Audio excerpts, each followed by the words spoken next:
વંદે ગુજરાત।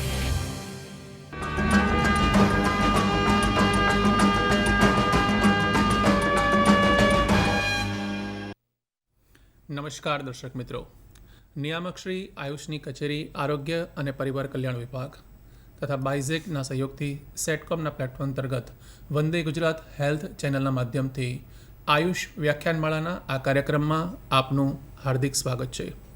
દર્શક મિત્રો, આજનો આપણો આયુષ વ્યાખ્યાનમાળાનો 173મો મણકો। આજનો દિવસ બુધવાર, એટલે કે આયુષ ચિકિત્સાનું અભિન્ન અંગ એવી હોમિયોપેથિક ચિકિત્સા વિશે જાગૃતિ મેળવવાનો, જાણવાનો, સમજવાનો અને અપનાવવા માટેનો દિવસ।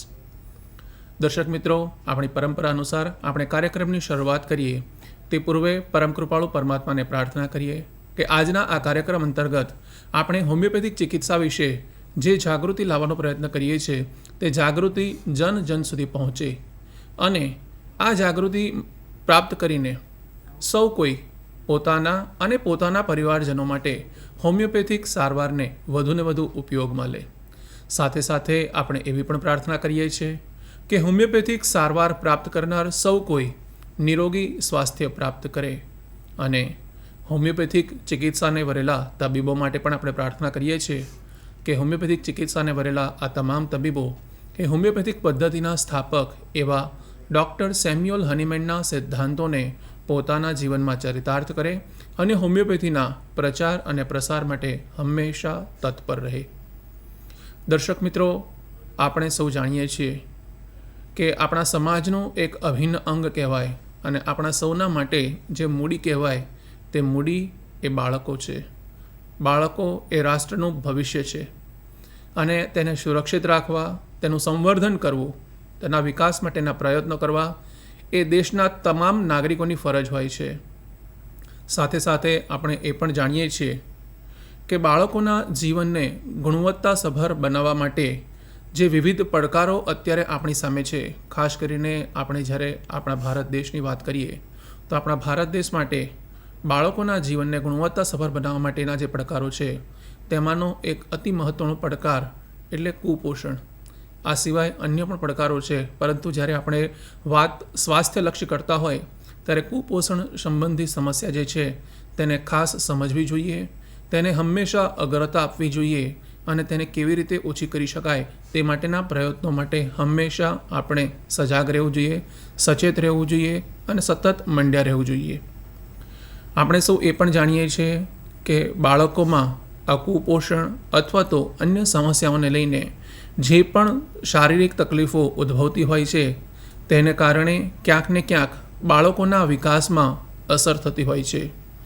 આ અસરો એ શારીરિક પણ હોઈ શકે, આ અસરો એ માનસિક વિકાસની અંદર પણ હોઈ શકે અને સરવાળે જોવા જઈએ જો શારીરિક હોય અથવા તો માનસિક હોય, પરંતુ સરવાળે જ્યારે બાળકના વિકાસમાં ક્યાંક ને ક્યાંક નડતર થતું હોય છે, અવરોધ ઊભો થતો હોય છે અને એ વિકાસ અટકી જતો હોય છે અથવા તો ધીમો પડી જતો હોય છે, ત્યારે રાષ્ટ્રને એક સુશિક્ષિત અથવા તો કહેવાય કે એક સ્કિલસભર અથવા તો કહી શકાય કે એક સારામાં સારો જે નાગરિક મળવો જોઈતો હતો તેને બદલે તે રાષ્ટ્ર પર ક્યાંક ને ક્યાંક ભારણ બની જાય। ખાસ કરીને સ્વાસ્થ્યને લઈને તે ન થાય તે જોવાની જવાબદારી પણ આપણા સૌની છે। આપણે એ પણ જાણીએ છીએ કે હોમિયોપેથિક સારવાર કે જેના વિશે આપણે છેલ્લા 1 વર્ષથી આ માધ્યમથી વાતો કરી રહ્યા છે, આપ સૌને જાગૃત કરવાનો પ્રયત્ન કરીએ છીએ, એ હોમિયોપેથિક સારવાર બાળકોમાં અતિશય પ્રિય છે અને સાથે સાથે એ વાત પણ એટલી જ સાચી છે કે હોમિયોપેથિક સારવાર છે એ બાળકોમાં ખૂબ જ ઉપયોગી થઈ પડે છે। ઘણીવાર પ્રશ્ન ખૂબ જ નાનો લાગતો હોય, પરંતુ હોમિયોપેથિક સારવાર દ્વારા જો એ પ્રશ્નને હલ કરવામાં આવે તો લાંબા ગાળે ઉદ્ભવતા ઘણા મોટા પ્રશ્નોને નિવારી શકાય તેવી ક્ષમતા હોમિયોપેથિક સારવારની અંદર રહેલી છે। અને સાથે સાથે હોમિયોપેથિક દવાઓની પસંદગી બાળકોમાં વિશેષ હોય ત્યારે તેનો ઉપયોગ કરવો એ ખૂબ જ યોગ્ય પણ છે અને જરૂરી પણ છે, તે સૌ આપણે સમજવાની જરૂર છે। તો આથી જ આજે બાળકોનો વિષય, બાળકોમાં થતી તકલીફો અને આ જે તકલીફો છે તેમાં હોમિયોપેથિક સારવાર આપણને કેવી રીતે ઉપયોગી થઈ શકે તે અંગે આપણે આજે વિશેષ વાત કરવાની ઈચ્છા સાથે આજના કાર્યક્રમનો વિષય રાખેલો છે બાળરોગો અને હોમિયોપેથી। જો બાળકોના રોગોને આપણે વ્યવસ્થિત સમજીશું અને તેમાં હોમિયોપેથિક સારવાર કેવી રીતે આપણે સંકલિત કરી શકીએ, તેનો યોગ્ય રીતે કેવી રીતે ઉપયોગ થઈ શકે, એ જો આપણે સમજણ કેળવીશું તો આપણે આપણું ભવિષ્ય ઉજ્જવળ કરી શકીશું, તે નિશ્ચિંત છે. અને એટલા માટે જ આજના આ કાર્યક્રમમાં આપણી સાથે સ્ટુડિયોમાં જે વક્તા નિષ્ણાત ઉપસ્થિત છે તેઓ પોતે ડૉક્ટર યોગેશ પાટીલ સાહેબ, કે જેઓ લેક્ચરર તરીકે હાલમાં સરકારી હોમિયોપેથિક મેડિકલ કોલેજ ખાતે પોતાની સેવાઓ આપી રહેલ છે. તેઓ પોતે MD હોમિયોપેથીનો તેમણે અભ્યાસક્રમ કરેલો છે. એનેટોમી વિષયમાં તેઓ પોતે અત્યારે વ્યાખ્યાતા તરીકેની પોતાની સેવાઓ આપી રહ્યા છે અને વિશેષ પોતાના અનુસ્નાતક કક્ષાના અભ્યાસક્રમ દરમિયાન તેમણે ખાસ કરીને બાળકોના અલગ અલગ પ્રકારના પ્રશ્નો તે વિશે ખૂબ જ સુંદર કામગીરી કરેલી છે. ખાસ કરીને આપણે જે શરૂઆતમાં કરી કે કુપોષણ જેવા પ્રશ્નોમાં તેમણે ખૂબ જ સુંદર એ વખતે કામ કરેલું છે. તેમને અનુભવ ખૂબ જ સારો છે અને તેથી જ વિશેષ કરીને આપણે તેમને આ બાળકોના પ્રશ્નો માટે, બાળકોમાં થતી તકલીફો અને તેમાં હોમિયોપેથિક સારવારને કેવી રીતે ઉપયોગમાં લઈ શકાય તે જાણવા માટે, સમજવા માટે તેમને વિશેષ આમંત્રિત કર્યા છે. સાહેબ, આજના કાર્યક્રમમાં આપનું ખૂબ ખૂબ સ્વાગત છે. નમસ્કાર દર્શક મિત્રો. સૌથી પહેલાં હું નિયામક શ્રી આયુષ કચેરી અને પરિવાર કલ્યાણ વિભાગનું તહે દિલ સે આભાર માનું છું કે તમે મને આ તક આપી, અહીંયા બોલવા માટે તક આપી છે.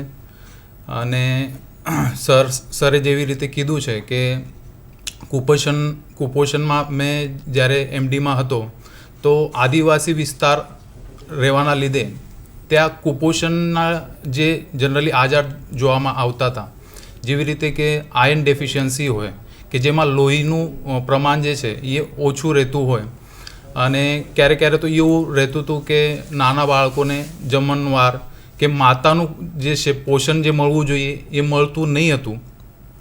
તો એવી ઘણી બધી જે કુપોષણના લીધે જે તકલીફો રહેતી હતી એમાં ઘણું બધું કામ કરવાનો જે મોકો મળ્યો છે. અને એમાં પણ જો હોમિયોપેથીના જો અમે વિચાર કરીએ તો બહુ જ સારા રિઝલ્ટ અમે જોયા છે.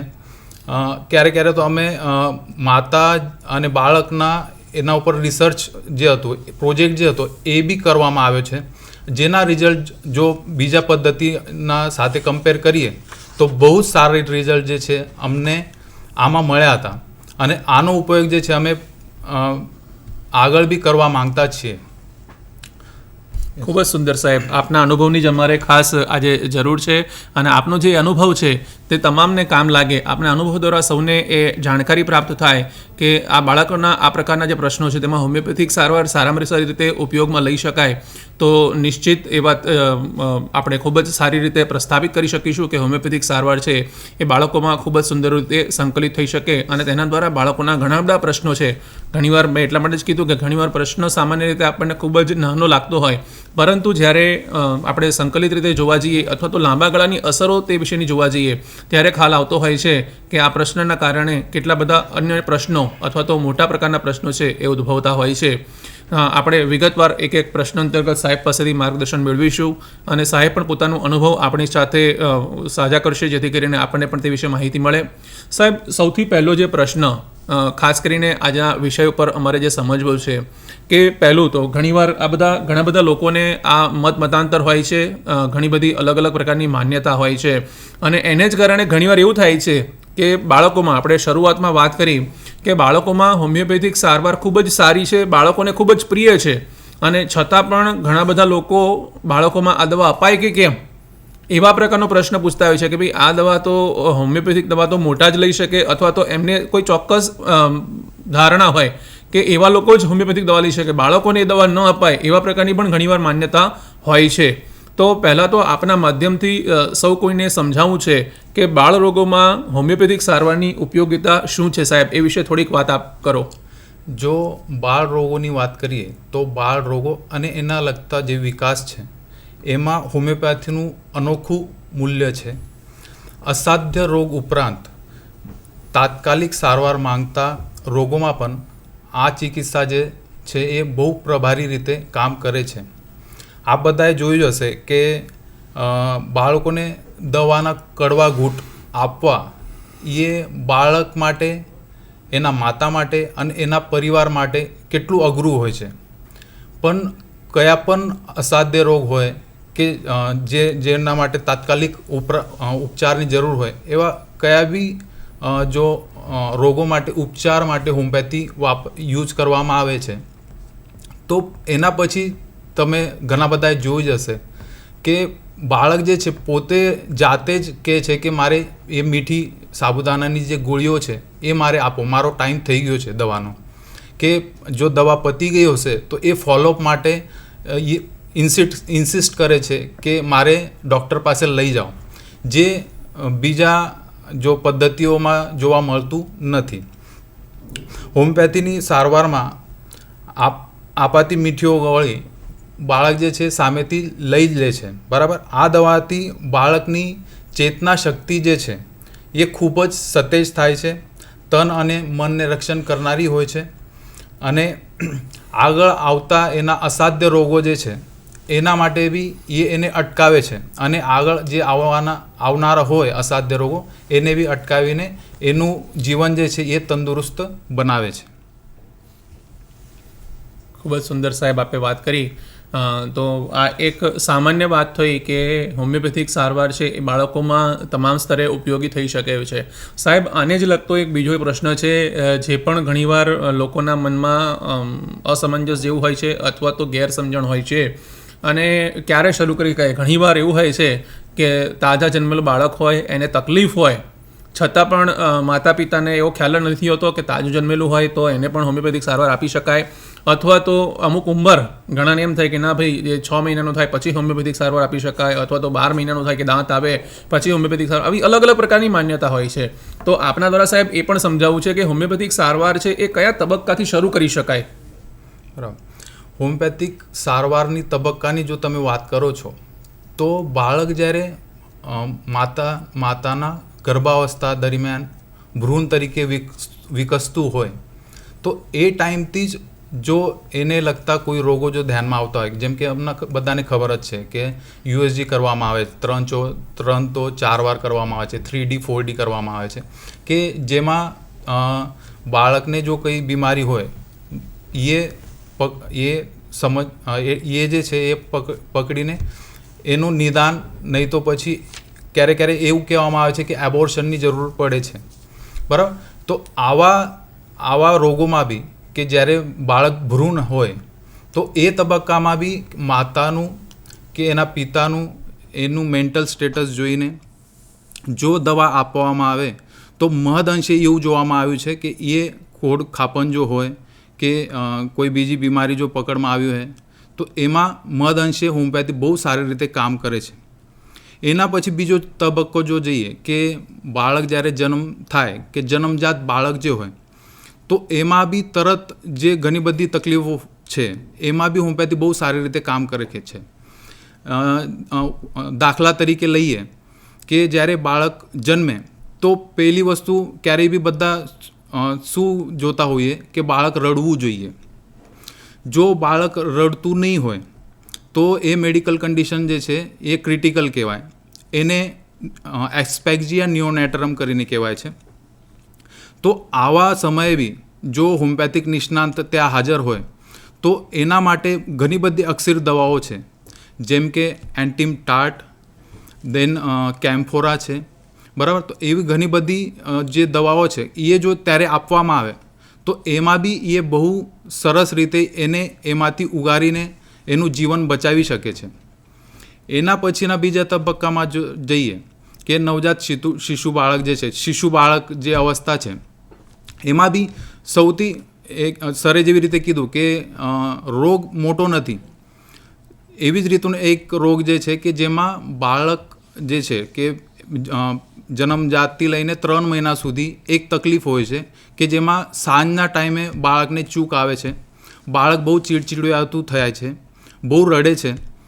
તો માતા પિતાને ખબર જ પડતી નથી કે આ એવું કેમ થાય છે, આ કેમ રડે છે. એને દૂધ આપ્યું, એનું ડાયપર ચેન્જ કર્યું, બધું જ જોઈ લીધું તોય એમને સમજાતું. જો નવા માતા પિતા હોય એમને તો ખબર જ પડતી નથી કે આ કેમ કરે છે. જનરલી એ જે છે કે પેટની ચૂકના લીધે થાય છે, ગેસિયસ ટ્રબલના લીધે થાય છે. તો એમાં હોમિયોપેથિક મેડિસિન જે છે જેમ કે ચામોમિલા, સીના, નક્ષોમિકા, આ બધી મેડિસિન જે છે એ બહુ ચમત્કારિક રીતે બાળકને એ તકલીફમાંથી મુક્ત કરે છે. આ તકલીફ જ્યારે થતી હોય તો બાળક ચીડચીડાતું તો થતું હોય, પણ એની સાથે એવું બી જોવામાં આવે છે કે માતા બી ચીડચીડિયાથી થાય છે. બરાબર. એના લીધે પૂરો પરિવારનું જે છે માનસિક સંતુલન બગડે છે. ક્યારેક ક્યારેક તો એવું થાય છે કે અમારી પાસે મધર આવીને કહે છે કે એને બી સુવાની દવા આપી દો અને મારે બી આપી દો. તો એવી સ્ટેજ જે છે એ આવી જાય છે. પણ હોમિયોપેથિક દવા જ્યારે આપવામાં આવે તો એમાં બાળક જે છે એનું જે રડવાનું હોય, ચીડચીડિયાપણ પણનું જે હોય છે એ ઓછું થાય છે. ધીરે ધીરે કરીને એની તકલીફ જે છે એ 2 તો 8 દિવસની વચ્ચે સારી રીતે એની સારવાર થાય છે અને બાળક જે છે હસતું ખિલખિલાટ કરતું થાય છે. એવી જ રીતે આગળ જઈને જો આગલું તબક્કા જો જોઈએ કે બાળ અવસ્થા જે છે, પછી બાળક જ્યારે સ્કૂલમાં જતું થાય, ટોડલર અવસ્થા જે કહેવાય, ટોડલરમાં જે કહેવાય, એમાં જે લગતા રોગો છે એમાં બી હોમિયોપેથી બહુ અક્ષર રીતે કામ કરે છે. એટલે જ દરેક તબક્કામાં બાળક જ્યારે ગર્ભમાં હોય ત્યારથી તો એનું તરુણાવસ્થા 18 વર્ષ સુધી દરેક તબક્કામાં જે બી બાળકથી લગતા રોગો છે, વિકાસથી લગતા જે રોગો છે, એમાં હોમિયોપેથી જે છે એ બહુ સારી રીતે કામ કરે છે. ખૂબ જ સરસ સાહેબ, આપે સુંદર અને અગત્યની વાત કરી કે કયા કયા તબક્કામાં હોમિયોપેથિક સારવારને ઉપયોગમાં લઈ શકાય.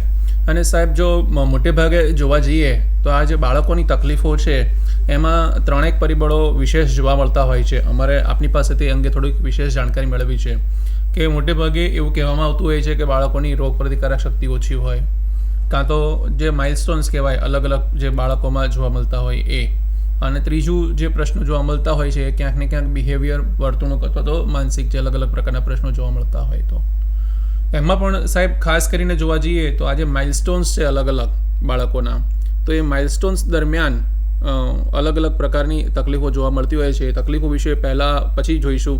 તે પૂર્વે સાહેબ આપની પાસેથી પહેલાં તો એ જાણવું છે કે આ માઇલસ્ટોન્સ એટલે શું અને તેને અસર કરતા પરિબળો કયા કયા છે કે જે બાળકોના જે ડેવલપમેન્ટલ વિકાસના અલગ અલગ તબક્કા છે અથવા તો અલગ અલગ પગથિયા છે, એ પગથિયાને અસર કરતા કયા કયા પરિબળો છે કે જે ધ્યાનમાં રાખવા જોઈએ સૌ કોઈએ. બાળકના વિકાસ એ બાળકનું મૂળભૂત ગુણ છે એમ કહી શકાય. બાળક જો તંદુરસ્ત હોય તો જ વિકાસ યોગ્ય રીતે અને નિર્ધારિત પ્રમાણ અનુસાર થાય છે. તો ડેવલપમેન્ટ જે છે એમાં સોશિયલ ડેવલપમેન્ટ, દેન મોટર સ્કિલ કે જેમાં બાળકનું શારીરિક જે વિકાસ છે એ કેવી રીતે થાય છે, પછી સ્પીચ એન્ડ વિઝન કે બાળકનું દેખાવાનું અને સંભળાવાનું એનું વિકાસ કેવી રીતે થાય છે, અને સોશિયલ જે કહેવાય કે એ વિકાસ કે બાળક જે છે કે બધા સાથે કેવી રીતે ઘુળી મળે છે, એ બધા તબક્કા જે છે બાળકના જે તબક્કા છે કે જેવી રીતે નવજાત બાળક, પછી શિશુ, એના પછી જે આવે છે કે ટોડલર જે આવે છે, એમાં એ બધા તબક્કા જે છે અલગ અલગ એ ડિફરન્શિએટ થાય છે. તો પહેલાં નવજાત શિશુમાં જોઈએ તો વિઝનનું જોઈએ તો બાળક જે છે એ એની માતાને જોએ છે. પછી સોશિયલ એમાં જોઈએ તો એ બાળક માતાને જોઈને હસવું, પછી એની માન જે છે એ સારી રીતે પકડવું જે કહેવાય છે. એના પછી જો શારીરિક જે છે એમાં જો મોટર સ્કિલ્સ જે કહેવાય એમાં જો એનું વિકાસ જે થાય છે તો એમાં એ જે છે પડખે ભરવાનું શરૂ કરે છે. એના પછી ઘૂંટણીએ ચાલવાનું, પછી વિથ સપોર્ટ એ બેસવાનું, એન્ડ વિધાઉટ સપોર્ટ જે છે બેસવાનું જે છે એ કરે છે. એના પછી ઊભું રહેવાનું, સપોર્ટ લઈને એ ઊભું રહી શકે છે. એના પછી વિધાઉટ સપોર્ટ ઊભું રહી શકે છે. 1 વર્ષની ઉંમર જ્યારે થાય ત્યારે બાળક જે છે આપનું પહેલું પગથિયું જે છે એ ચાલુ કરે છે. એના પછી બાળક જે છે ચાલવાનું શરૂ કરે, પછી એ પગથિયા ચડવાનું ઉતરવાનું શરૂ કરે છે. એના પછી એના કપડાં પોતે જાતે પહેરવાનું, કાઢવાનું, કે બટન હોય શર્ટના બટન હોય એ લગાવવાનું. આ બધા મોટર સ્કિલ્સ જે છે ડેવલપમેન્ટ જે કહેવાય છે કે મોટર સ્કિલના ડેવલપમેન્ટમાં આ બધું જોવામાં આવે છે. અને એનો ફિક્સ ક્રાઇટેરિયા, ફિક્સ ટાઈમ જે છે એ ફિક્સ કે 6 મહિને જ થવું જોઈએ એવું નથી રહેતું. એ દરેક બાળકમાં જે છે ક્યારેક એવું થાય છે કે એક સ્કિલ જે છે એ બાળકમાં જલ્દી આવી જાય છે, બીજા બાળકમાં એ થોડું લેટ ડેવલપ થાય છે. એનો મતલબ એ નથી રહેતો કે એ બાળક જે છે એ તંદુરસ્ત નથી કે રોગી છે. એનો મતલબ કે તંદુરસ્ત બાળક ભલે હોય પણ એમાં વિકાસ જે છે એ અલગ અલગ બાળકમાં અલગ અલગ ટાઈમે અલગ અલગ રીતે થાય છે. એના પછી જો સોશિયલની જે વાત કરીએ છીએ તો સોશિયલ ડેવલપમેન્ટમાં જો જોઈએ તો બાળક જે છે પહેલાં તો માતાને ઓળખવાનું શરૂ કરે, પછી પિતા પરિવાર એમને ઓળખવાનું શરૂ કરે.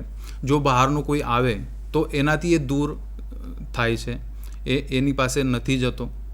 એના પછી બોલવાનું જો જોઈએ તો બોલવામાં પછી એ 6 મહિનાનું થાય તો એ ખિલખિલાટ હસવાનું શરૂ કરે છે.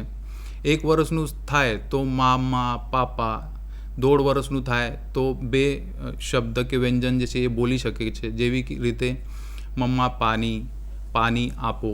એવી રીતે એનું ડેવલપમેન્ટ જે છે એ થાય છે.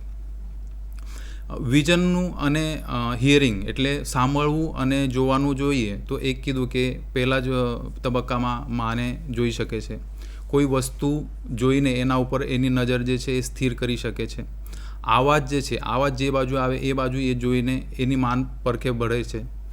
એવી રીતે એનું ડેવલપમેન્ટ થાય છે. પછી એના પછી એવું થાય કે થોડા દિવસો જ્યારે એ આગલા તબક્કામાં બાળક જે છે કે આવાજ જે છે કે ડિફરન્ટ વોઇસ જે છે એ ડિફરન્શિએટ કરી શકે છે. એના લીધે એને એના હિસાબે પછી રિસ્પોન્ડ કરી શકે છે. તો એવી રીતે દરેક તબક્કામાં ડેવલપમેન્ટ સ્કિલ જે છે દરેક બાળકમાં જોવા બહુ જરૂરી હોય છે.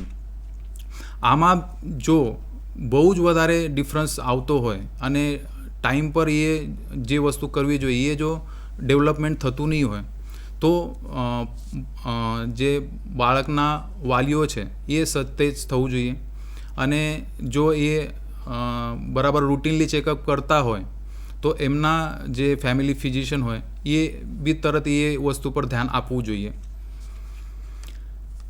ખૂબ જ સરસ સાહેબ, આપે વાત કરી એ ખૂબ જ અગત્યનો મુદ્દો હતો અને તમામ માતા પિતાએ મારી દ્રષ્ટિએ આપની વાતમાંથી સાહેબ મને ખૂબ જ જાણીને આનંદ થયો. અને જો કદાચ બધાએ ધ્યાનથી સાંભળ્યું હશે દર્શકોએ તો એમણે આ મુદ્દો વિશેષ પોતે ધ્યાનમાં રાખવો જોઈએ. જે માતા પિતા છે અત્યારે હાલમાં અને જે માતા પિતા ભવિષ્યમાં બનવાના છે એ તમામે આ બાબત ખૂબ જ સમજવાની જરૂર છે કે બાળકોમાં આ જે વિકાસના પગથિયા છે અથવા તો જેને આપણે ડેવલપમેન્ટલ માઇલસ્ટોન કહીએ છીએ એ અલગ અલગ હોય છે. એક બાળક કદાચ ચાલતું વહેલા શીખેલું હોય, બરાબર, બીજું બાળક છે એ બેસતા વહેલું શીખેલું હોય, એકને કદાચ દાંત વહેલા આવેલા હોય, ચાલવાનું પછી શીખેલું હોય.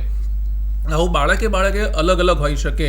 એટલે ક્યારે પોતાના બાળકની સરખામણી અન્ય બાળક જોડે કરવી જોઈએ નહીં. અને આવી જ રીતે માનસિક જે વિકાસ છે એ માનસિક વિકાસના પગથિયા પણ એક બાળકની અંદર અલગ સમય હોઈ શકે, બીજા બાળકમાં એ અલગ સમય હોઈ શકે.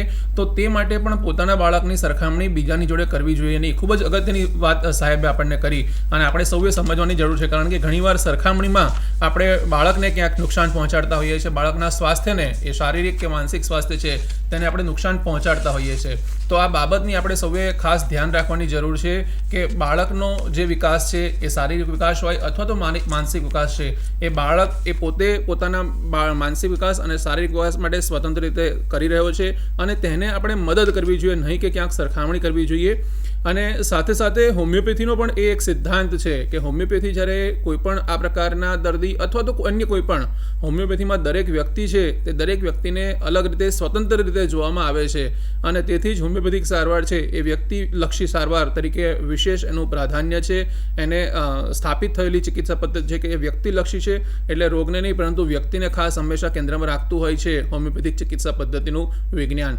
તો સાહેબે ખૂબ જ અગત્યનો અને ધ્યાનમાં રાખવા જેવા મુદ્દાની વાત કરી છે. આપણે સૌએ સમજવાની જરૂર છે કે જેથી કરીને બાળકોના વિકાસમાં ક્યાંક આપણે નડતરરૂપ ન થઈએ અને એને સ્વાભાવિક રીતે કુદરતી રીતે જે પ્રક્રિયા ચાલતી હોય એનો વિકાસ થતો હોય એ વિકાસને આપણે મદદ કરીએ એ પ્રકારના પ્રયત્નો આપણે સૌએ કરવા જોઈએ. તો સાહેબ એ તો આપણે વાત કરી જે વિકાસના પગથિયાની વાત કરી, ડેવલપમેન્ટલ માઇલસ્ટોનની વાત કરી, પણ સાથે સાથે આપણે એ તકલીફો પણ થોડીક લોકોને જણાવી છે કે આ જે ડેવલપમેન્ટલ માઇલસ્ટોન્સ હોય એ વખતે કયા કયા પ્રકારની તકલીફો થતી હોય છે બાળકોમાં વિશેષ જોવા મળતી હોય છે અને તેમાં હોમિયોપેથિક સારવાર છે એ કેવી રીતે આપણને ઉપયોગી થઈ શકે. જો વિકાસને લગતા જો ડેવલપમેન્ટલ જો ડિસઓર્ડર્સ જોઈએ તો એમાં જેવી રીતે મેં કીધું કે બાળક જે છે બોલવાનું શરૂ કરે, બરાબર, 1-1.5 વર્ષનું થાય પછી એ 2 વ્યંજન કે 2 શબ્દ બોલી શકે છે.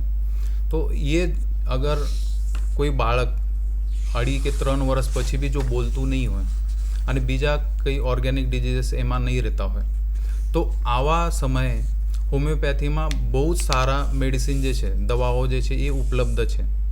જેવી રીતે કે એમાં એક મેડિસિન છે કે સ્ટ્રેમોનિયમ છે, પછી નાઇટ્રમ મૂર છે. એ એવી મેડિસિન છે કે એમાં જો બાળક બોલતું નહીં હોય તો ઘણા વખતે એવું જોવામાં આવ્યું છે કે દવા આપ્યા બાદ 1 મહિના કે 2 મહિનાને અંતરે બાળક બોલતું થાય છે.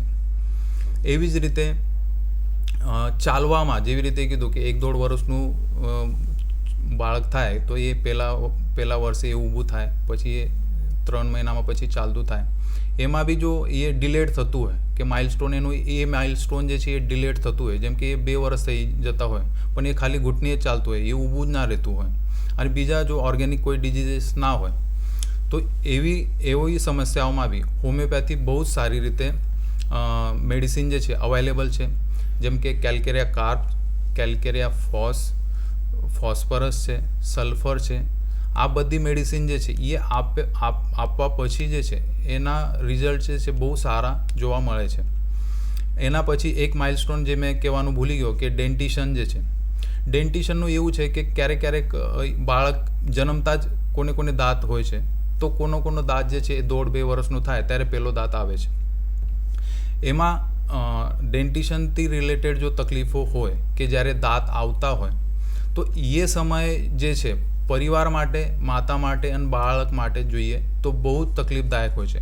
કેમ કે જેવી રીતે ઇવનિંગ કોલિકનું જોયું એવી જ રીતે જ્યારે બાળકને દાંત આવતા હોય તો એને દુખાવો બહુ ઉપડે છે. એના લીધે એ બહુ ચીડચીડાતો થાય, એને લાળ ટપકવું વધી જાય છે.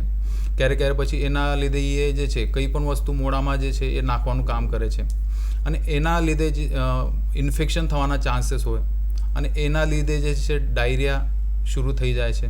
તો આ બધી કમ્પ્લેન્ટના લીધે જે આપનું હસતું ખિલખિલાતું છોકરું જે હોય છે એ ડાયરિયા થતો હોય કે આ બધું ચીડચીડ કરતું હોય, બરાબર દૂધ પીતું નહીં હોય તો સાવ જે છે એ સુકાઈ જાય એમ કહેવાય છે, બરાબર.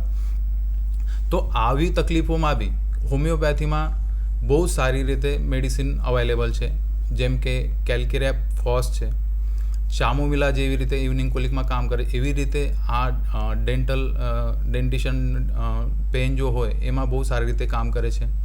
દેન બધાને જનરલી નામ સાંભળ્યું હશે કે ડેન્ટોઇન જે છે એ બી હોમિયોપેથિક દવા છે જે જનરલી બધા જ મેડિકલ પર અવેલેબલ હોય છે. એની સાથે એક ડેવલપમેન્ટ માઇલસ્ટોન જો ડિલેડ થતો હોય, જેવી રીતે બોલવાનું જે છે એમાં ડિલેડ થાય તો જેવી રીતે મેડિસિન જોઈ એવી જ રીતે સ્ટેમરિંગ કે જેમાં કહીએ છે કે બોબડું બોલવું કે પહેલો અક્ષર બોલવામાં તકલીફ થતી હોય તો એના માટે બી હોમિયોપેથીમાં બહુ સારી રીતે મેડિસિન અવેલેબલ છે. જેમ કે સ્ટ્રેમોનિયમ છે, હાયોસાઇમસ છે, સલ્ફર છે. આવી બધી મેડિસિન જે છે એ એના તકલીફો અનુસાર જ્યારે આપવામાં આવે તો ડેવલપમેન્ટલ માઇલસ્ટોનની જો તકલીફો હોય અને ઘણી બધી ડેવલપમેન્ટ રિલેટેડ જે તકલીફો છે એમાં હોમિયોપેથી બહુ સારી રીતે કામ કરે છે. ખૂબ જ સરસ સાહેબ, આપે એ પણ વાત કરી કે કઈ તકલીફો છે કે જેમાં હોમિયોપેથિક સારવાર છે એ ઉપયોગમાં લઈ શકાય. સાહેબ, બીજો એક પ્રશ્ન જે જોવા મળતો હોય છે બાળકોની અંદર એ એમનો વિકાસ થતો હોય અને પછી ક્યાંક વચ્ચે અટકી જતો હોય છે. ઘણીવાર માતા પિતાઓ કહેતા હોય છે કે ભાઈ એ 5 વર્ષ સુધી બહુ સરસ હતું અને પછી ક્યાંક એની તબિયત છે ને બગડવા માંડી, અથવા તો 10 વર્ષ સુધી બરોબર હતું પછી તબિયત બગડવા માંડી. તો આ જે બાળકોના વિકાસમાં જે વૃદ્ધિ થતી હોય છે તે અટકી જાય તો તેના માટે કયા કારણો હોઈ શકે અને તેમાં હોમિયોપેથિક સારવાર કેવી રીતે ઉપયોગી થઈ શકે તે અંગે પણ સાહેબ થોડીક વાત કરો તો સારું. સર, તમે જે વાત કીધી છે હમણાં એમાં મને એક બીમારી જે છે એ યાદ આવે છે કે જે જનરલી બાળક જ્યારે સ્કૂલમાં જતું થાય ત્યારે એ બીમારીનું નિદાન થાય છે, જેનું નામ છે કે attention deficient hyper active disorder, કે જેમાં બાળક જે છે એ અટેન્શન આપી શકતું નથી, કંઈ એક જગ્યાએ શાંતિથી બેસી શકતું નથી, કંઈ એને જો કામ આપવામાં આવે તો એ સારી રીતે એ કોન્સન્ટ્રેશનથી કરી શકતું નથી, પ્લસ એ બહુ જ ચંચલ હોય છે, એક જગ્યાએ બેસી શકતું નથી. આમાં જ્યારે એનું ડાયગ્નોસિસ થાય તો ત્યારે જે બાળકના વાલીઓ હોય એ આઘાતમાં આવે છે. પણ એના માટે બી હોમિયોપેથીમાં બહુ જ સારી રીતે મેડિસિન અવેલેબલ છે, જેમ કે ટેરેન્ટુલા છે, ટ્યુબરક્યુલોનમ છે, કાર્સિનોસિન છે. આ બધી મેડિસિન જે છે કે એ બાળકને જોઈને, એની મનસ્થિતિને જોઈને, એના શારીરિક જે બધા હોય એ બધું જોઈને આપવામાં આવે તો એનું અટેન્શન જે છે એમાં વૃદ્ધિ થાય, એ એક જગ્યા પર એની ચંચલતા જે છે એ ઓછી થાય છે અને એ સારી રીતે કોન્સન્ટ્રેશન જે છે કોઈ પણ વસ્તુમાં કરી શકે છે. એવી જ રીતે બીજું એના જ લગતી એક બીમારી જે છે જે ઓટિઝમ કહેવાય છે, એમાં એના જ લગતું માનસિક અવસ્થા બાળકની હોય છે કે જેમાં બાળક જે છે વાલી હોય કે કોઈ બહારની વ્યક્તિ હોય એની આંખમાં આંખ મળાવીને બોલતું નથી. એ જો કંઈ કામ કરતું હોય અને એને હાક મારવામાં આવે કે એને બોલવામાં આવે તો એ ધ્યાન આપતું નથી અને એની સાથે ઘણી બધી ડેવલપમેન્ટ જે છે એ ડિલેડ હોય છે. તો આવા પરિસ્થિતિમાં બી હોમિયોપેથી જે છે એ બહુ સારી રીતે અસરકારક રીતે કામ કરે છે. ખૂબ જ સરસ સાહેબ એ પણ વાત કરી છે આપે. તો સાહેબ આપના એ જે ઉત્તરના સંદર્ભમાં એક બીજો પ્રશ્ન પૂછવાની ઈચ્છા થાય, કારણ કે વાત બાળકોની ચાલી રહી છે અને બાળકોના શારીરિક અને માનસિક એ બંને પ્રશ્નો વિશે આપણે ચર્ચા કરવી છે, એ વિશે જાણવું છે અને સૌને જાગૃત કરવા છે, સમજાવવા છે કે આ જે પ્રકારના પ્રશ્નો છે તેમાં હોમિયોપેથિક સારવાર કેવી રીતે ઉપયોગ થઈ શકે. તો આપે એક તો સાહેબ attention deficit hyper active disorder ADHDની વાત કરી, એક ઓટિઝમની વાત કરી. સાથે સાથે સાહેબ ઘણીવાર એવા પ્રશ્નો, આ ઘણીવાર જે આપણા હોમિયોપેથિક દવાખાના છે ત્યાં આગળ જે મેડિકલ ઓફિસરો કામ કરતા હોય તેમની સાથે જ્યારે વાત થાય ત્યારે બાળકોમાં કયા પ્રકારના પ્રશ્નો જોવા મળે છે તો એ વિશે એક સામાન્ય વાત ઘણીવાર જોવા મળતી હોય છે. એમાં અત્યારે હાલના તબક્કે હવે કારણો ઘણા બધા હોઈ શકે, પરંતુ નાની નાની વાતમાં બાળક ગભરાઈ જાય એવા પ્રકારનો પ્રશ્ન જોવા મળતું હોય. ઘણીવાર બાળક ઊંઘમાંથી એકદમ જ ઝબકીને જાગી જતું હોય છે, એવા પ્રકારનો પ્રશ્ન હોય. બાળક, આપણે સ્ટેમરિંગની તો વાત કરી કે એને બોલવામાં જીભ ક્યાંક અટકાતી હોય એવો પ્રશ્ન હોય છે. તો આવા નાના નાના અલગ અલગ પ્રકારના પ્રશ્નો બાળકોની જે વર્તણૂક કહેવાય, બિહેવિયર કહેવાય, તેમાં જોવા મળતા હોય છે. સાથે સાથે આપણે સૌ જાણીએ છીએ કે છેલ્લા 2 વર્ષનો સમયગાળો એ બાળકોએ કોવિડ જેવી મહામારીના સમયમાં પસાર કર્યો અને આ સમયગાળા દરમિયાન 2 પ્રકારે પરિસ્થિતિ નિર્માણ થઈ. એક તો બાળકોને જે સ્કૂલનું વાતાવરણ હતું એ વાતાવરણ બિલકુલ મળ્યું ન હતું અને સામે પક્ષે એમને એક ઓનલાઈન અભ્યાસક્રમ, સીધું ભણવાનું માધ્યમ મળ્યું કે જેમાં એમના વર્તણૂકમાં ફેરફાર થવાની શક્યતા ખૂબ જ વધી ગઈ અથવા તો એ શક્યતાઓને વેગ ખૂબ જ મળી ગયો. તો એને કારણે પણ અલગ અલગ પ્રકારના માનસિક પ્રશ્નો ઉદ્ભવ્યા. સાથે સાથે ઘણા બધા બાળકો એવા હતા કે જેમણે પોતાના ક્યાંક ને ક્યાંક અંગત સગા હોય, કોઈક બાળકોના માતા પિતા અથવા તો ઘરનું કોઈ અંગત સભ્ય છે એ આ કોવિડ મહામારીમાં અવસાન પામ્યું અથવા તો એને મોટા પ્રમાણમાં તકલીફો ઊભી થઈ. તો તેની પણ ક્યાંક સીધી કાળકતરી, કારણ કે બાળ માણસ એવું છે કે એ બધી ભાવનાઓ વ્યક્ત કરી શકતું નથી અને જ્યારે કોઈ પણ માણસ છે એ પોતાની ભાવના વ્યક્ત ન કરી શકે તો તેને કારણે ક્યાંક ને ક્યાંક એની વર્તણૂકમાં, એના માનસિક સ્વાસ્થ્યમાં અસર પડતી હોય છે. તો સાહેબ થોડીક વાત આપ વિશેષ કરો કે આજે બાળકોમાં માનસિક તકલીફો જે જોવા મળે છે તે તકલીફોમાં હોમિયોપેથિક સારવાર શું ઉપયોગી થઈ શકે, તો એને કેવી રીતે ઉપયોગમાં લઈ શકાય? માનસિક જે તકલીફો છે એના માટે હોમિયોપેથીનો વિચાર કરીએ તો દરેક બાળકને હોમિયોપેથીમાં ઇન્ડિવિજ્યુઅલ એટલે એ અલગ છે, બધા બાળકથી અલગ છે એવી રીતે. અને એના જ્યારે કેસ ટેકિંગ લેવામાં આવે છે, જેમને અમે કોન્સ્ટિટ્યુશનલ મેડિસિન છે, એ મેડિસિન જે છે એ બાળકનો સ્વભાવ, એને લગતા પરિબળો જે છે કે જેમ કે એના ફેમિલીનું બિહેવિયર એની સાથે કેવું છે, કે એના જો સિબલિંગ હોય કે એના ભાઈ બહેનો હોય કે એની સાથે એનું કેવી રીતે IPR છે, ઇન્ટરપર્સનલ રિલેશનશિપ છે, એ કેવી રીતે છે આ જોવામાં આવે છે. બાળક જો સ્કૂલમાં જતું હોય તો સ્કૂલમાં જવા પછી એના જે કલીગ છે, એના બાળ મિત્ર જે છે, એમની સાથે કેવી રીતે એનું સંબંધ હોય છે, એ બધું જાણીને અને પછી જે છે કે એની લગતી જે મેડિસિન આવતી હોય, જે કોન્સ્ટિટ્યુશનલ મેડિસિન એને પરફેક્ટ બેસતી હોય, એ જો આપવામાં આવે તો એના રિલેટેડ માનસિક રિલેટેડ કયા જેટલા તમે કહો છો કે ઘણી બધી બીમારીઓ આવે છે, એ બધામાં એ કોન્સ્ટિટ્યુશનલ મેડિસિન, કેમ કે એ બાળકને જોઈને સિલેક્ટ કરવામાં આવે છે, તો એ અસરકારક રીતે કામ કરે જ છે. જેમ કે એક સાદું અને સિમ્પલ કમ્પ્લેન્ટ બાળક જે છે, બધાએ જોયું જ હશે કે સોમવાર સવાર થાય અને બાળક કહે છે કે મારે પેટ દુખે છે. એનો પાછળ બી જોવા જઈએ તો ઓર્ગેનિક ડિઝીઝ જો ના હોય તો એ માનસિક પ્રેશર જે હોય છે એના લીધે જ એ કહે છે કે મારે પેટમાં દુખે છે. એના પાછળના પરિબળો શું છે એ હોમિયોપેથિક ચિકિત્સક જે છે એ સારી રીતે એની સાથે વાત કરીને કે એના ફેમિલી સાથે વાત કરીને પ્રોબ્લેમ ક્યાં છે એ જોઈને પછી મેડિસિન આપે છે. તો ક્યારેક ક્યારેક એવું જોવામાં આવ્યું છે કે આ બધા પરિબળોમાં એક તો ઘરમાં અશાંતિ હોય, કે વાલીઓમાં જ જો ખટાશ હોય, કે ઝઘડા થતા હોય, કે સિબલિંગ રાઇવરી કહેવાય કે બાળક જે છે એ મોટું હોય અને તરત જ બીજું બાળક ઘરમાં આવ્યું હોય, તો એના લીધે એ બાળક પર કુટુંબ જે છે એ ધ્યાન વધારે આપતું નથી. નવું બાળક જે આવ્યું હોય તો એના તરફ વધારે ધ્યાન હોય છે, તો એ બાળકને લાગે છે કે બધા જે છે મારે પ્રેમ નથી કરતા, એને જ પ્રેમ કરે છે. એવી જ રીતે સ્કૂલમાં જો જોઈએ કે જો હમણાં તમને બધાને ખબર જ છે કે કોમ્પિટિશનનો જમાનો છે.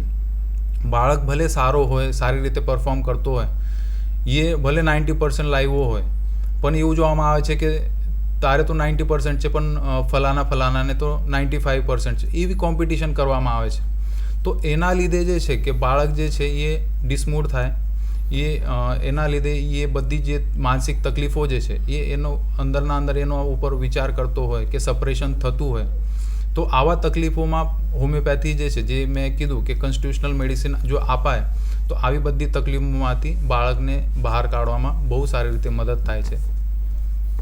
ખૂબ જ સરસ સાહેબ. આપે બે અગત્યના જે કારણો હતા અથવા તો બે અગત્યના જે ભાગ હતા બાળકોની તકલીફો, આપણે શરૂઆતમાં જ ચર્ચા કરતા ત્યારે વાત કરી હતી કે ક્યાંક ને ક્યાંક બાળકોમાં માઇલસ્ટોન્સ એટલે જે એમના વિકાસના પગથિયા છે એ દરમિયાન તકલીફો વિશેષ જોવા મળતી હોય છે બાળકોની અંદર, અને કયા કયા પ્રકારની તકલીફો હોય છે તે વિશે પણ આપણે ખૂબ જ સુંદર વાત કરી.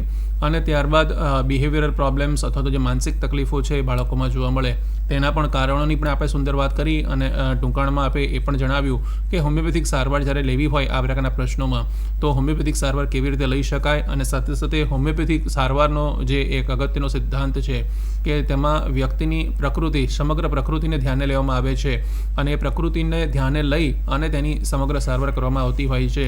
તો આપ સૌએ એ પણ જાણવાની જરૂર છે કે જ્યારે આપ કોઈ પણ તકલીફ માટે આપના માટે અથવા તો આપના બાળક માટે હોમિયોપેથિક સારવાર માટે જતા હો ત્યારે આ હોમિયોપેથિક સારવાર એવી છે કે એ કોઈ અન્ય વ્યક્તિને મોકલી અને સારવાર મળી શકાતી નથી. એમાં જો વ્યક્તિ પોતે જાય અને વાત કરે અને ડૉક્ટર તેને વ્યવસ્થિત રીતે તપાસે, એની જે માહિતી છે તે માહિતીને યોગ્ય રીતે નોંધે અને પછી જો દવા આપે તો દવાના પરિણામો વધારે સારા મળી શકતા હોય છે. તો સૌ કોઈએ એ બાબત વિશેષ ધ્યાન રાખવી જોઈએ કે જ્યારે હોમિયોપેથિક સારવાર માટે જાય ત્યારે અચૂક દર્દી પોતે જાય, બાળક હોય તો માતા કે પિતા એને સાથે લઈને જાય, બંને જાય તો વધારે સારું છે, જેથી કરીને બાળક વિશેના તમામ પ્રશ્નોના તેઓ જવાબ આપી શકે અને સારવાર સારામાં સારી થઈ શકે. તો આ સાથે અન્ય એક જે મુદ્દો છે કે જે કારણથી બાળકોની અંદર સ્વાસ્થ્ય સંબંધી પ્રશ્નો ઉદ્ભવતા હોય છે, સાહેબે શરૂઆતના એક પ્રશ્નના ઉત્તરમાં જ વાત કરેલી હતી કે હોમિયોપેથિક સારવાર ક્યારે શરૂ કરી શકાય. તો હોમિયોપેથિક સારવાર બાળક જન્મે નહીં, બાળક ગર્ભમાં હોય ત્યારથી શરૂ કરી શકાય એવી એક સાહેબે સુંદર વાત કરી. અને કદાચ આવનારા સમયમાં વૈજ્ઞાનિક બધા જે રિસર્ચ સંશોધનો છે તેના આધારે આ બાબત કદાચ પુરવાર પણ થાય કે જ્યારે ગર્ભાધાન સમયે અથવા તો ગર્ભાવસ્થા દરમિયાન જો હોમિયોપેથિક સારવાર આપવામાં આવે તો તેને કારણે આવનાર બાળકમાં કયા કયા પ્રકારના ફેરફારો અથવા તો આવનાર બાળક છે એ સ્વસ્થતાની દ્રષ્ટિએ કેટલું સારું જોવા મળી શકે છે તેનું કદાચ વિશ્લેષણ પણ થઈ શકે એવી પરિસ્થિતિનું નિર્માણ થાય. આપણે આશા રાખીએ છીએ કે હોમિયોપેથિક વિજ્ઞાનને વધુ સચોટ રીતે પુરવાર કરવામાં મદદરૂપ થઈ શકશે. પરંતુ સાથે સાથે એ વાત એટલી જ સાચી છે, સૌ કોઈ જાણે છે અને સ્વીકારે છે કે બાળકોની અંદર જે સ્વાસ્થ્ય સંબંધી પ્રશ્નો ઊભા થતા હોય છે ત્યારે આપણે કોઈ પણ ડૉક્ટરને પૂછીએ તો ડૉક્ટરનો સામાન્ય જવાબ એવો હોય છે કે બાળકોની રોગ પ્રતિકારક શક્તિ ઓછી છે, તેને કારણે આ તકલીફ એને થાય છે. પછી એ નાનામાં નાની શરદી ખાંસીની તકલીફ હોય, કોઈ એલર્જીની તકલીફ હોય, ખોરાક કોઈ ન લઈ શકવાની તકલીફ હોય, કોઈ પણ તકલીફ હોય ત્યારે ડૉક્ટર માત્રનો એક જવાબ હોય છે કે બાળકોની રોગ પ્રતિકારક શક્તિ ઓછી છે. અને તાજેતરમાં આજે કોવિડનો સમયગાળો ગયો ત્યારે સૌ કોઈએ એ અનુભવ્યું છે કે હોમિયોપેથિક ચિકિત્સા પદ્ધતિ અંતર્ગત એવી દવાઓ છે, ખાસ કરીને આપ સૌ જાણતા હશો, આર્સેનિકાલનું નામ તો સૌ કોઈને ખબર છે કે જે કોવિડ સામે રોગ પ્રતિકારક શક્તિ વધારવા માટે ખૂબ જ સારામાં સારી દવા સાબિત થઈ ચૂકી છે, તેને સૌ કોઈએ સ્વીકાર્યું છે. ત્યારે હોમિયોપેથિક સારવારની અંદર જો આ પ્રશ્ન બાળકોમાં થતો પ્રશ્નો છે એ રોગ પ્રતિકારક શક્તિનો હોય તો એ રોગ પ્રતિકારક શક્તિ માટે હોમિયોપેથિક સારવારની અંદર કેવી રીતે સારવાર થઈ શકે તે અંગે જો સાહેબ આપણને માર્ગદર્શન આપે તો આપણે એ વાતને પણ વિશેષ સમજી શકીએ. સર, રોગ પ્રતિકારક શક્તિની જો વાત કરીએ તો મેં હમણાં જ જે વાત કરી છે કે મેડિસિન જ્યારે આપવામાં આવે તો કોન્સ્ટિટ્યુશનલ મેડિસિન જે છે એ બાળકને આપવામાં આવે છે. તો કોન્સ્ટિટ્યુશનલ મેડિસિન જ્યારે બાળકને એને જોઈને એના માનસિક, શારીરિક બધા પરિબળો જોઈને જ્યારે આપવામાં આવે છે તો હોમિયોપેથી જે છે એ નૈસર્ગિક રીતે બાળકની જે એ છે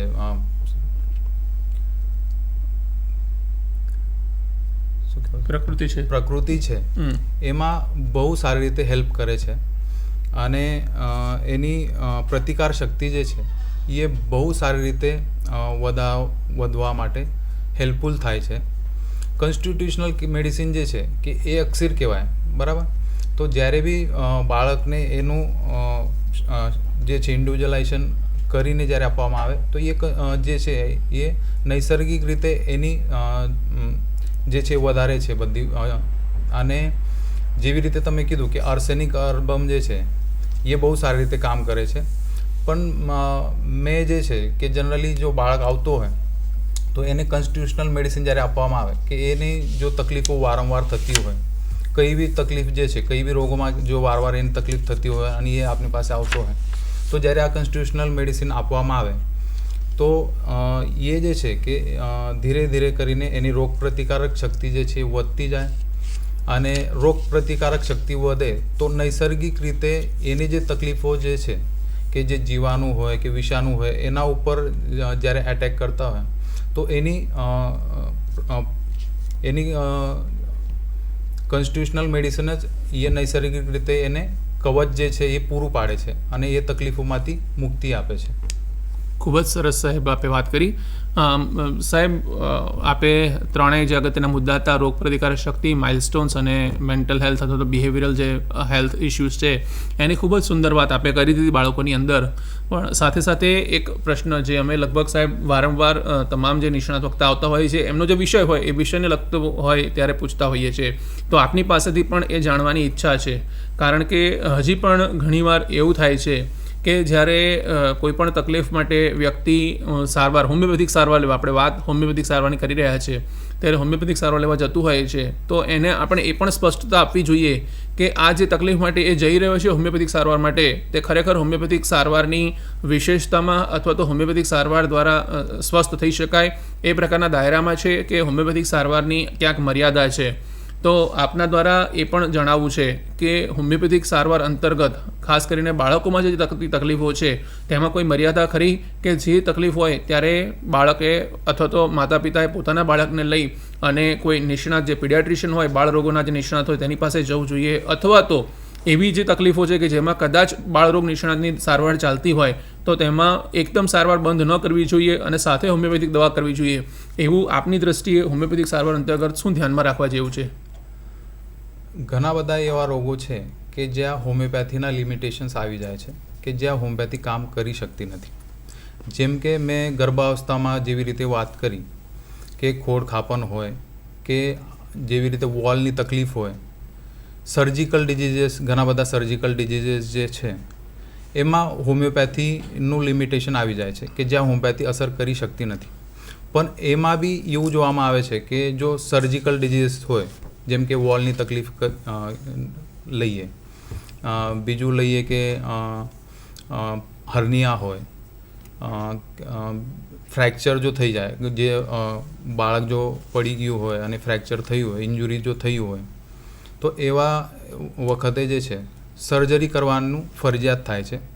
પણ એમાં એવું જોવામાં આવે છે કે સર્જરી કરવાના પહેલાં જો હોમિયોપેથી આપવામાં આવે અને સર્જરી થયા પછી તરત જો હોમિયોપેથી આપવામાં આવે તો એમાં બી બાળકની પ્રતિકાર ક્ષમતા જે છે એ સારી રીતે વૃદ્ધિ થાય અને એને જે છે એ જો સર્જરી થઈ હોય તો એના ઘાવ જે છે એ રૂઝાવામાં મદદ કરે, બાળકને જલ્દી તરત તંદુરસ્તી તરફ લઈ જાય છે. ઘણા બધા આનુવાંશિક રોગો જે છે જ્યાં હોમિયોપેથી ક્યારેક કામ કરી શકતું નથી, તો આવા જો રોગો હોય તો ત્યારે પેડિયાટ્રિશિયનને અમે રિફર કરવાનું પ્રિફર કરતા હોઈએ છીએ. ખૂબ જ સુંદર સાહેબ, આપે ખૂબ જ અગત્યની વાત કરી અને આપના આ જે માહિતી અને જે જાગૃતિ છે તે વિશેષ કરીને લોકોને પોતાના બાળક માટે હોમિયોપેથિક સારવારને કેવી રીતે ઉપયોગમાં લઈ શકાય તે સમજવા માટે ખૂબ જ અગત્યની થશે. સાથે સાથે આપે ખૂબ જ હોમિયોપેથીની જે અગત્યની વાતો કરી કે બાળકો માટે બિલકુલ હાનિકારક છે, દવા આડઅસર વગરની છે, સાથે સાથે ઝડપી અને ઘણીવાર કોઈપણ પ્રકારની આડઅસર વગર બાળકોને સારું કરતી હોય છે.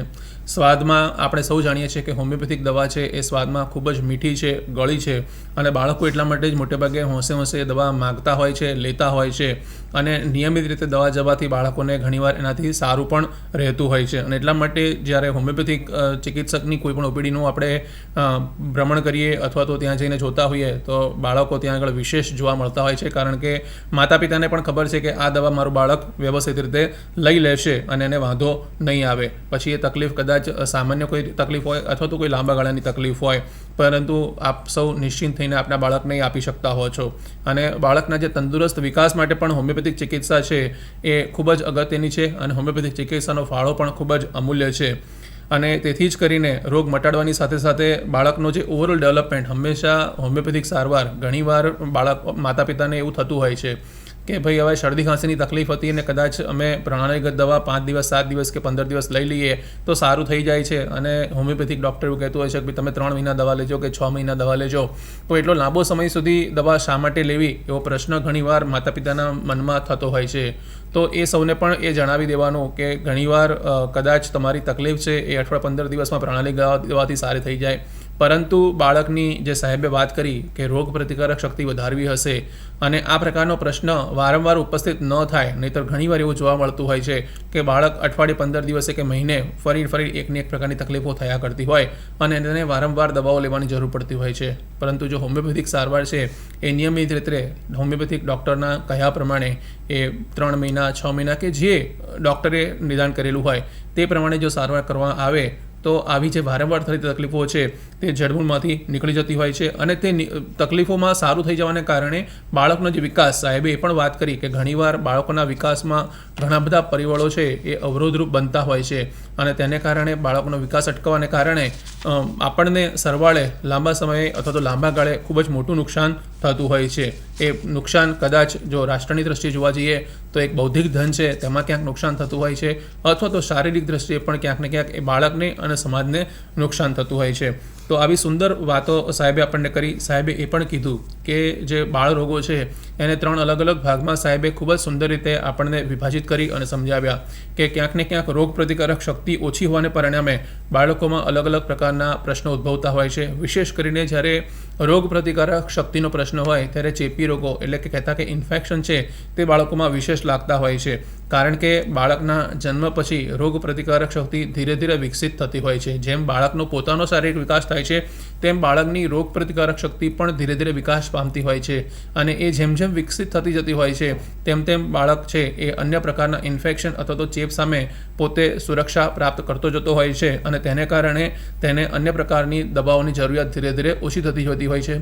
હોમિયોપેથિક સારવાર જો આ તબક્કામાં લેવામાં આવે તો આ જે રોગ પ્રતિકારક શક્તિ વિકસિત થવાની પ્રક્રિયા છે એને ખૂબ જ સારી ઝડપ મળી શકે છે અને એ ઝડપ મળવાને કારણે રોગ પ્રતિકારક શક્તિ ખૂબ જ ઝડપથી નિર્મિત થવાને કારણે તેને આ પ્રકારના ઇન્ફેક્શન અથવા તો ચેપ છે એ લાગવાનું પ્રમાણ ઘટી જતું હોય છે અને એ ઘટવાને કારણે બાળકનો વિકાસ છે એ ઘણી સારી રીતે થઈ શકે તેવું પણ થઈ શકે છે. તો તેની પણ સુંદર વાત સાહેબે આપણને કરી. સાહેબે સાથે સાથે બીજી એક વાત કરી જે ડેવલપમેન્ટલ માઇલસ્ટોન્સ, કે બાળક જ્યારે બેસતું થતું હોય છે, ઊભું થઈને ચાલવાનું થતું હોય છે, અથવા તો બાળકોને જ્યારે દાંત આવતા હોય છે, આવા અલગ અલગ તબક્કા જ્યારે હોય છે, ઘૂંટણિયા પડતું હોય છે, આવા જે બાળકોના અલગ અલગ તબક્કા છે, અથવા તો ઘણીવાર બાળક જ્યારે ટીનેજ અવસ્થામાં પ્રવેશતું હોય છે, તો આવા અલગ અલગ તબક્કાઓ છે એ તબક્કાઓની અંદર પણ અલગ અલગ પ્રકારના શારીરિક પ્રશ્નો બાળકોની અંદર જોવા મળતા હોય છે.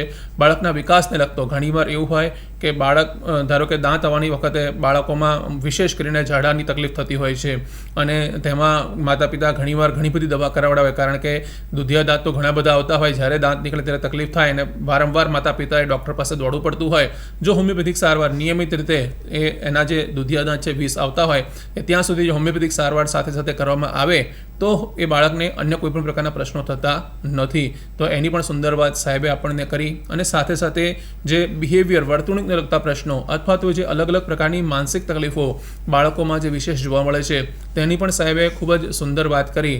અને આજના સમયમાં આ પ્રકારના પ્રશ્નોનું નિર્માણ ધીરે ધીરે સમાજમાં વધારે થઈ રહ્યું છે. તેથી આપણે સૌએ એ બાબત ખૂબ જ જાગૃત થઈને સમજવાની જરૂર છે, કારણ કે માનસિક સ્વસ્થતા છે એ હંમેશા સ્વસ્થ સમાજ માટેનો પાયો છે. જો સ્વસ્થ મન હશે તો એ બાળક છે એ સ્વસ્થ તન સાથે રહી શકશે, કારણ કે કોઈપણ રોગનું નિર્માણ, આ હોમિયોપેથીનો સિદ્ધાંત છે મૂળભૂત, કે કોઈપણ રોગ છે એનું નિર્માણ ક્યાંક ને ક્યાંક મનની અંદર શરૂ થતું હોય છે અને પછી શરીર ઉપર એની અસર દેખાતી હોય છે. અને તેથી કરીને જો મન સ્વસ્થ હશે તો એ વાત નક્કી રહેશે કે બાળકનું તન છે એ પણ સ્વસ્થ રહેશે, અને સ્વસ્થ મન અને સ્વસ્થ તન હશે તો એ બાળક સંપૂર્ણપણે નિરોગી સ્વસ્થ રહેશે અને સમાજની સારી સેવા કરી શકશે.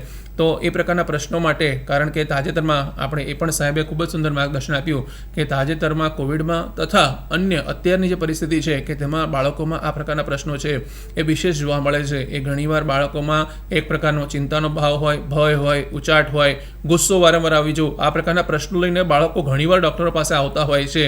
અને તેમાં અન્ય કોઈ સારવાર કરવી તેના કરતાં જો હોમિયોપેથિક સારવારને વિશેષ કરીને ઉપયોગમાં લેવામાં આવે તો તેમાં હોમિયોપેથિક સારવાર ખૂબ જ સારી પુરવાર થઈ શકે છે. હોમિયોપેથિક સારવારથી ખૂબ જ સારો ફાયદો થઈ શકે છે અને કોઈપણ પ્રકારની આડઅસર વગર હોમિયોપેથિક સારવાર દ્વારા એ બાળક છે એ માનસિક રીતે પણ સ્વસ્થ થઈ શકે છે અને વર્તણૂક પણ એકદમ સામાન્ય જેવી થઈ જાય છે અને એક સુંદર હસતો બાળક આપણને પ્રાપ્ત રહેતું હોય છે. તો સાહેબે આવા સુંદર પ્રશ્નો અંતર્ગત આપણને વાત કરી. સાથે સાથે એક બે પ્રશ્નો એવા પણ હતા કે જેમાં હજી પણ ક્યાંક ને ક્યાંક લોકોના મનમાં અસમંજસ હોય છે, ગેરસમજણ હોય છે, અથવા તો ઘણીવાર ઉતાવળું પગલું ભરવાથી એ બાળકની સારવારમાં ક્યાંક ને ક્યાંક કોઈ ખોટ રહી જતી હોય છે. તો સાહેબ એ વિશેષ કરીને આપણી પાસેથી એ પણ સમજવું છે કે કેટલાક એક્યુટ રોગો છે જે ત્વરિત જોવા મળતા હોય છે, એ ક્યાંક કોઈ અલગ અલગ પ્રકારનો તાવ હોઈ શકે, એ ન્યુમોનિયા જેવી બીમારી હોઈ શકે, કે જેમાં ઘણીવાર બાળકને જે તકલીફો થતી હોય છે એ ખૂબ જ ઝડપથી પ્રસરતી હોય છે શરીરની અંદર. ત્યારે આવી બધી જે તકલીફો હોય છે તેમાં હોમિયોપેથિક સારવાર કેવી રીતે કરી શકાય તે વિશે પણ થોડીક જો વાત કરો તો સૌને ખ્યાલ આવે. સાહેબ, બધાનો વિચાર એવો હોય છે કે હોમિયોપેથી જે છે ખાલી અસાધ્ય રોગોમાં જ કામ કરે છે, પણ જો તમે જોઈએ કે ઇમરજન્સી સારવાર જ્યારે એક્યુટ જ્યારે હોય ત્યારે અમારો એક્સપિરિયન્સ એવો છે કે એક્યુટ જેમ કે શરદી હોય, કે ટોન્સિલાઇટિસ હોય, કે ન્યુમોનિયા હોય, બ્રોન્કાઇટિસ હોય, બ્રોન્ક્યોલાઇટિસ હોય, ડાયરિયા હોય, આ બધા એક્યુટ્સમાં હોમિયોપેથી જે છે કે બહુ ત્વરિત જે છે એ રિઝલ્ટ આપે છે. કે જો તાવ હોય, જો એક્યુટ સડન જો આવ્યો હોય અને એની જો સારવાર જે છે તરત લેવામાં આવે તો હોમિયોપેથી બહુ જ ફાસ્ટ રીતે, બહુ જ ઝડપથી એ તકલીફોમાંથી મુક્તિ જે છે બાળકને આપે છે. જેમ કે તાવની વાત કરી તો તાવ જો આવ્યો હોય તો એમાં એકોનાઇટ કરીને મેડિસિન છે હોમિયોપેથીમાં, બેલાડોના છે, સલ્ફર છે, બ્રાયોનિયા છે. આ બધી મેડિસિન જે છે એ જ્યારે તકલીફ આવતી હોય, એક્યુટ તકલીફ જ્યારે હોય તો એના લક્ષણો જોઈને જો બરાબર સિમિલિમમ આપવામાં આવે તો બહુ જ ઝડપથી એ જે છે તાવને જે છે એ મટાડે છે. એવી જ રીતે વારવાર જે શરદી ખાંસી જો થતી હોય તો શરદીમાં જે છે ઘણી બધી મેડિસિન જે છે એ બહુ સારી રીતે કામ કરે છે. જેમ કે સીના હોય, એલિયમ સેપા હોય, દેન પલ્સેટિલા જે છે, બાળકોમાં પલ્સેટિલા બહુ સારી રીતે કામ કરે છે. એવી જ રીતે સરે જે નિમોનિયાની વાત કરી તો મારો પોતાનો એક્સપિરિયન્સ એવો છે કે હમણાં જે કોવિડના લીધે જ્યારે નિમોનિયા થતો હતો તો જનરલી અસિમ્પ્ટોમેટિક હોય કે સિમ્પ્ટોમેટિક હોય, સિમ્પ્ટોમેટિકમાં બી સિમ્ટમ જો હોમિયોપેથિકલી લઈને એ મેચ કરીને જ્યારે હોમિયોપેથિક સિમિલમ આપવામાં આવતી હતી તો બાળક જે છે એ જે છે ત્વરિત એને નિમોનિયામાંથી બી ઝડપથી એને રાહત મળતી હતી.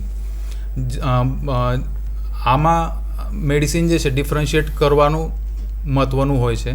કેમ કે નિમોનિયા છે તો રાઈટ સાઈડનું છે કે લેફ્ટ સાઈડનું છે, કયો લોબ ઇન્વોલ્વ છે, એના હિસાબે જે છે કે મેડિસિન જે છે હોમિયોપેથીની એ ચેન્જ થાય. અને એ જોઈને જ્યારે મેડિસિન આપવામાં આવે છે તો ત્વરિત રિઝલ્ટ જે છે એ હોમિયોપેથી સારવાર પદ્ધતિમાં આપે છે. એવી જ રીતે ટોન્સિલાઇટિસની વાત કરીએ કે કાકડા આવવા તો બાળકોમાં ક્યારેક એવું જોવામાં આવે છે કે વારે કાકડા જે છે, કાકડાની તકલીફ થાય છે, કાકડા જે છે એમાં સોજો આવે છે, એની સાથે તાવ આવે છે. તો એવી તકલીફોમાં ક્યારેક જે ફેમિલી ફિઝિશિયન હોય એ સર્જરી કરવાની એડવાઇસ કરતા હોય છે. પણ જો એ તકલીફ માટે હોમિયોપેથિક સારવાર પદ્ધતિનો જો લેવામાં આવે તો એ વારે થતા કાકડાને અટકાવી શકાય, ઇન્ફેક્શન જે છે એને અટકાવી શકાય છે અને સર્જરી જે છે એની નોબત આવતી નથી. એવી જ રીતે ડાયરિયા એ જોવા ગયા તો બહુ કોમનેસ્ટ કન્ડિશન જે છે કે બાળકોમાં જોવામાં આવે છે અને બાળકોના શરીરમાં જે છે એ પાણીનું પ્રમાણ વધારે હોય છે. તો જ્યારે ડાયરિયા થાય તો એમાં ડિહાઇડ્રેશન અને બાકી બધી તકલીફો, કોમ્પ્લિકેશન થવાના ચાન્સીસ બહુ વધારે હોય છે. તો એવી તકલીફોમાં જો હોમિયોપેથિક સારવાર ફર્સ્ટ એન્ડ સેકન્ડ સ્ટેજમાં તરત લેવામાં આવે તો બહુ સારી રીતે એ ડિહાઇડ્રેશન જે છે એ અને એની તકલીફ જે ફ્રિકવન્સી છે, ઇન્ટેન્સિટી જે છે એ બહુ સારી રીતે કંટ્રોલ કરીને બાળકને એમાંથી મુક્તિ મળે છે. એની સાથે ઓરલ રિહાઇડ્રેશન, ORS હોય કે એ બધું જે છે એ આપવાનું તો છે જ. અને જો બાળક જો થર્ડ ઓર ફોર્થ સ્ટેજમાં જ્યારે ડિહાઇડ્રેટેડ આવે છે તો ક્યારેક એવા કન્ડિશનમાં બાળકને એડમિટ કરીને એને IV ફ્લુઇડ આપવાનું જરૂરી હોય છે. પણ એની સાથે બી જો હોમિયોપેથિક મેડિસિન જો આપવામાં આવે તો બાળક જે છે એનામાંથી ઝડપથી સારો થાય છે.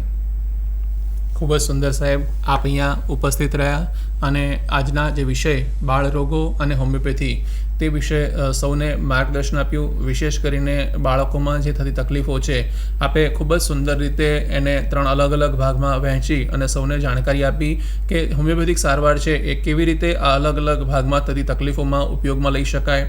અને સાથે સાથે આપે હોમિયોપેથીનો જે સિદ્ધાંત છે, જે કેન્દ્રબિંદુ છે તેની પણ વાત કરી કે હોમિયોપેથિક સારવાર છે તે મુખ્યત્વે જે વિષય અથવા તો જે સિદ્ધાંતને ધ્યાનમાં રાખીને કામ કરે છે તે છે વ્યક્તિને સંપૂર્ણપણે સમજીને, એની પ્રકૃતિને સમજીને, એના જે લક્ષણો છે એ લક્ષણોને સમજીને સારવાર કરવામાં આવે, એ ધ્યાનમાં લઈને સારવાર કરવામાં આવે તો બીમારી નાની હશે કે મોટી તેમાં સ્વસ્થતા પ્રાપ્ત કરી શકાશે, બાળક સારું થશે. તે ચોક્કસ વાત છે. અને ખાસ કરીને આપણે અંતમાં જે એક્યુટ તકલીફોની વાત કરી તો તે પણ ખૂબ જ હોમિયોપેથી માટે ખૂબ જ પ્રેરણાદાયી વાત છે, ખૂબ જ ઉપયોગી બાબત છે. કારણ કે જો આ પ્રકારની તકલીફોમાં હોમિયોપેથીનો ઉપયોગ વધશે તો હોમિયોપેથીની જે લોકપ્રિયતા છે એ ચોક્કસપણે વધવાની છે. તો આવી સુંદર વાતો આપે અમને સૌને કરી, દર્શકોને આ અંગે માહિતગાર કર્યા, જાગૃત કર્યા અને દર્શકો પણ પોતાના બાળકો માટે હોમિયોપેથિક સારવારને વધુને વધુ અપનાવે. આપ સૌ જાણો છો કે નિયામક શ્રી આયુષની કચેરી અંતર્ગત સરકારી હોમિયોપેથિક દવાઓ ગુજરાતમાં આજે 273 કરતાં વધુ છે. સરકારી હોમિયોપેથિક મેડિકલ કોલેજ દેથલી સિદ્ધપુર ખાતે હોસ્પિટલ 25 બેડની પણ કાર્યરત છે. તો આસપાસના લોકો ત્યાં પણ લાભ લઈ શકે છે. વિનામૂલ્યે હોમિયોપેથિક સારવાર મળે છે. તો આપના બાળકને લઈને આ સારવાર પ્રાપ્ત કરો અને જેથી કરીને હોમિયોપેથીના ફાયદા આપ રૂબરૂ તેને અનુભવી શકશો. સાથે સાથે આપણે નિયામક શ્રી આયુષ તેમનો ખૂબ આભાર માનીએ કે આપણને આ પ્રકારના કાર્યક્રમો દ્વારા હોમિયોપેથીની લોકપ્રિયતા વધે, પ્રચાર પ્રસાર વધે તે માટે હંમેશા પ્રેરિત કરતા રહે છે. નાયબ નિયામક તાલીમ અને સંશોધન કે જેમના માર્ગદર્શન હેઠળ આપણે આ કાર્યક્રમનું આયોજન કરીએ છીએ તેમનો પણ ખૂબ ખૂબ આભાર માનીએ છીએ. આપ સૌ દર્શક મિત્રોનો આભાર કે જેઓ અમારા આ કાર્યક્રમમાં ઉપસ્થિત રહી અને અમને સતત પ્રેરિત કરતા હો છો. તો આપ સૌનો પણ ખૂબ ખૂબ આભાર. અંતમાં આવતા સપ્તાહમાં એક નવા વિષય સાથે આપની સમક્ષ ઉપસ્થિત થઈશું. ત્યાં સુધી આપ સૌને જય જય ગરવી ગુજરાત.